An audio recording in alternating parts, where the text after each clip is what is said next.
अस्सलाम वालेकुम नाजरीन। सवाल, बीड़ी सिगरेट गुटखा बेचना कैसा है? सिगरेट का, बीड़ी का, गुटखा का कारोबार करना कैसा है?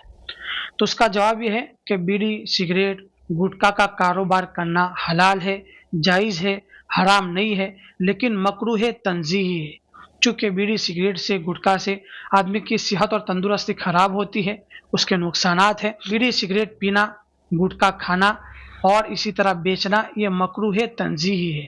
मकरूह ज़रूर है, इसलिए बीड़ी सिगरेट को पीना नहीं चाहिए, गुटखा को खाना नहीं चाहिए और इसी तरह ऐसी चीज़ें बेचना नहीं चाहिए। अगर कोई बेचता है तो ये जायज़ है, हलाल है, लेकिन इसकी इनकम मकरूह है, नापसंदीदा ज़रूर है।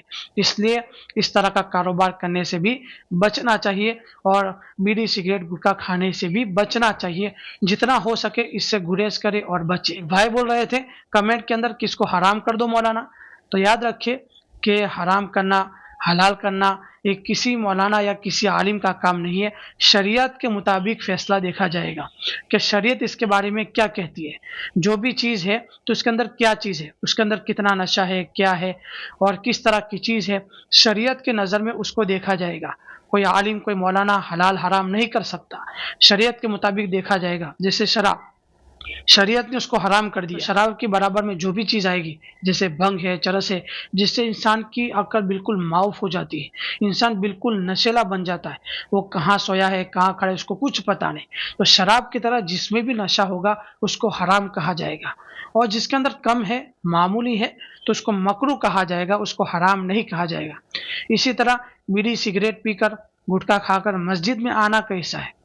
तो उसका जवाब भी है, अगर आपने सिगरेट पी है या बीड़ी पी है या गुटखा खाई है तो नमाज के लिए जब आप आए तो मुंह को खूब साफ कर ले, बिल्कुल मुंह के अंदर से बदबू नहीं आनी चाहिए। और अगर आपने इस तरह वुजू करके आए हैं कि आपके मुंह से बदबू आ रही है जिसकी वजह से पास में नमाजी वाले को तकलीफ हो रही है, इसी तरह अल्लाह की पाक मखलूक ये फरिश्ते भी हाजिर होते हैं, उनको भी तकलीफ होती है मुंह की बदबू की वजह से। तो अगर आपके मुंह से बदबू आ रही है नमाज के अंदर तो नमाज मकरूह होगी। तो गुटखे की बू आ रही है, सिगरेट की बू आ रही है और इस तरह आप नमाज पढ़ रहे हैं तो नमाज मकरूह होगी। तो खूब मुंह को साफ करके आना चाहिए। अल्लाहु आलम बिस्सवाब। आगे भी शेयर करें ताकि और भी लोगों को फ़ायदा हो।